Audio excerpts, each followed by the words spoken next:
নমস্কার আমার প্রিয় সুধী দর্শকবৃন্দ, আশা করি সকলে খুব ভালো আছেন, ভেতর থেকে সুস্থ আছেন। আমি রঞ্জন আধ্যাত্মিক যাত্রা চ্যানেলের পক্ষ থেকে আপনাদের সকলকে জানাই আমার আন্তরিক ভালোবাসা ও শুভকামনা। আজ আমি আলোচনা করব বরুথিনী একাদশী 2024 নিয়ে। বরুথিনী একাদশী কি, এই দিনে কি কি করবেন, কি কি দান করবেন, এর মাহাত্ম্য এবং সময়সূচি সবই আলোচনা করব। আর হ্যাঁ, এই বরুথিনী একাদশী খুবই গুরুত্বপূর্ণ, কাজেই সকলে মন দিয়ে শুনবেন, পুরোটা স্কিপ না করে। তো তার আগে বলে রাখি, আমার চ্যানেলে যারা নতুন নতুন ভিজিট করছেন, চ্যানেলটিকে অতি অবশ্যই সাবস্ক্রাইব করে পাশে থাকবেন, কেননা আমি আধ্যাত্মিক ও পার্থিব সকল ধরনের ভিডিও নিত্য নতুন আপলোড এবং আলোচনা করে থাকি। তাহলে চলুন এবারে মূল আলোচনায় আসি। বরুথিনী একাদশীতে এই 5টি জিনিস করুন দান, পাবেন মা লক্ষ্মীর কৃপা, ঘুচবে অভাব। বরুথিনী একাদশীতে কিছু বিশেষ জিনিস দান করা উচিত। এটি বিশ্বাস করা হয় যে এগুলি কন্যাদান বা স্বর্ণদান করার মতোই ফল দেয়। আসুন জেনে নিই এই সম্পর্কে। তার আগে জেনে নিই বরুথিনী একাদশীর পুজোর সময়। বরুথিনী একাদশী তিথি 3রা মে রাত 11টা 24 মিনিটে শুরু হবে এবং 4ঠা মে রাত 8টা 38 মিনিটে শেষ হবে। এই দিনে ভগবান বিষ্ণুর পুজোর শুভ সময় হবে সকাল 7টা 18 মিনিট থেকে সকাল 8টা 58 মিনিট পর্যন্ত।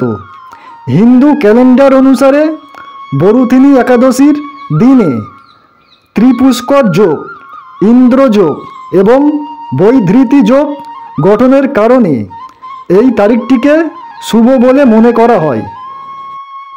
বরুথিনী একাদশীতে অন্ন দান করলে মানুষ, দেবতা ও পূর্বপুরুষ সকলেই তৃপ্তি লাভ করেন। শাস্ত্র অনুসারে অন্নদান করা কন্যা সন্তান দানের সমান বলে বিবেচিত হয়। এর মাধ্যমে লক্ষ্মী লাভ হয়।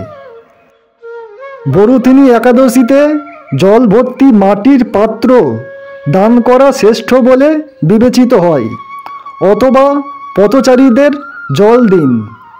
এটি বিশ্বাস করা হয় যে এতে বাচ্চাদের দীর্ঘ আয়ু লাভ হয় এবং তাদের কোনো ধরনের সমস্যা হয় না। কথিত আছে যে একাদশীতে কালো তিল জলে ভাসিয়ে দিলে হরি ও শনি খুব খুশি হন। তিল থেকে তৈরি মিষ্টি দান করলে পিতৃপুরুষের আশীর্বাদ পাওয়া যায়। বৈশাখে উত্তাপ চরমে থাকে, এমন পরিস্থিতিতে বরুথিনী একাদশীতে ছাতু দান করা শুভ বলে মনে করা হয়। এটি আর্থিক লাভ এবং সৌভাগ্য নিয়ে আসে। একাদশী তিথি ভগবান বিষ্ণুকে উৎসর্গ করা হয়। এমন পরিস্থিতিতে এই দিনে অভাবীদের মধ্যে কলা, আম এবং অন্যান্য রসালো ফল বিতরণ করুন। এটি বিশ্বাস করা হয় যে এটি পিতৃদোষ থেকে মুক্তি পেতে সহায়তা করে, এমনকি শনিও প্রসন্ন হন। বরুথিনী একাদশীতে জুতো, চপ্পল বা ছাতাও দান করা যেতে পারে। কথিত আছে যে যারা অভাবীদের সাহায্য করেন, ভগবান বিষ্ণু এবং মা লক্ষ্মী তাদের প্রতিটি সংকটে রক্ষা করেন। সুধী দর্শকবৃন্দ, আশা করি খুব ভালো লাগছে। এবারে যে আলোচনাটা করব তা হলো বরুথিনী একাদশীর মাহাত্ম্য কথা। পুরোটা শুনুন, খুব ভালো লাগবে আর খুব গুরুত্বপূর্ণ।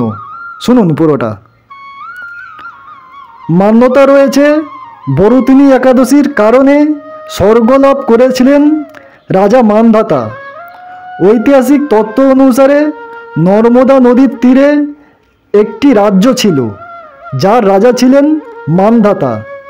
তিনি ছিলেন একজন দানশীল ও তপস্বী একদা একবার বনে তপস্যা করার সময় একটি ভাল্লুক এসে রাজা মান্ধাতার পা খেতে শুরু করার পর রাজাকে টেনে নিয়ে যায় বনের ভিতর। রাজা মান্ধাতার তপস্যা ভঙ্গ হওয়ার যন্ত্রণায় হরি বিষ্ণুর ধ্যান করতে শুরু করেন রাজা মান্ধাতা এবং নিজের প্রাণ রক্ষার জন্য প্রার্থনা করেন। রাজার প্রার্থনা শুনে ভাল্লুককে বধ করেন ভগবান বিষ্ণু। এরপর ভগবান বিষ্ণুর কাছে শারীরিক ও মানসিক যন্ত্রণা উপশমের সমাধান চেয়েছিলেন রাজা। ভগবান বিষ্ণু বলেন, রাজা তার পুরনো কৃতকর্মের ফল ভোগ করছেন। ভগবান বিষ্ণু রাজাকে বলেন, মথুরায় গিয়ে বৈশাখ মাসের কৃষ্ণপক্ষের একাদশীর উপবাস করলে সকল কষ্ট থেকে মুক্তি মিলবে। ভগবান বিষ্ণুর আদেশে বরুথিনী একাদশীর উপবাস করেন রাজা মান্ধাতা। এই উপবাসের পর রাজার শরীর নিখুঁত হতে শুরু করে। সেই থেকে গুরুত্ব বেড়ে যায় বরুথিনী একাদশী উপবাসের। মান্যতা রয়েছে এই উপবাসের মাধ্যমে ইহকাল ও পরকাল উভয় জগতেই সুখ লাভ হয়। বরুথিনী একাদশীর উপবাস করলে পাওয়া যায় 10,000 বছরের তপস্যার ফল। সুধী দর্শকবৃন্দ, আশা করি খুব ভালো লাগছে। এবারে বরুথিনী একাদশীতে কি করবেন তা নিয়ে আলোচনা করব। কাজেই আলোচনা খুবই গুরুত্বপূর্ণ, মন দিয়ে শুনুন পুরোটা। বরুথিনী একাদশীর উপবাসে ভগবান বিষ্ণুর পুজোয় শঙ্খ ব্যবহার করুন। এটি করা অত্যন্ত শুভ। বরুথিনী একাদশীর দিন শঙ্খ দিয়ে ভগবান বিষ্ণুকে স্নান করান এবং তারপর পুজোর সময় এই শঙ্খটি ফুঁকুন। এই প্রতিকার করলে শ্রীহরি সেই ব্যক্তিকে কাঙ্ক্ষিত বর দেন। বরুথিনী একাদশীতে এই কাজটি করুন। বরুথিনী একাদশীর দিন ভগবান বিষ্ণুর আশীর্বাদ পেতে পূজার সময় শ্রীহরিকে তুলসী পাতা নিবেদন করুন। ভগবান বিষ্ণুর কাছে তুলসী খুবই প্রিয় বলে মনে করা হয়। এমন অবস্থায় একাদশীতে ভগবান বিষ্ণুকে তুলসী নিবেদন করলে তিনি অত্যন্ত খুশি হন, যা আপনার বাড়িতে সুখ বজায় রাখে। মনে রাখবেন, একাদশীর দিন তুলসী পাতা একেবারে ছিঁড়বেন না বা তুলসীকে জল দেবেন না। একাদশীর দিন তুলসী পাতা ছেঁড়া নিষেধ। এমন অবস্থায় একদিন আগে তুলসী পাতা ছিঁড়ে ভগবান বিষ্ণুকে নিবেদনের জন্য রেখে দিন। সুধী দর্শকবৃন্দ, সুতরাং সংক্ষেপে বলতে গেলে একাদশীতে কি করবেন। এই দিনে স্নান করার পর তুলসী গাছের পুজো করুন, ভগবান বিষ্ণুর সামনে ধ্যান করুন এবং উপবাস ও দান করার প্রতিজ্ঞা নিন। একাদশীর দিন সারাদিন কিছু খাওয়া উচিত নয়। একাদশীর দিন জল ভর্তি মাটির পাত্র দান করুন। এই দিনে মন্দিরে খাদ্য বা শস্য দান করা উচিত।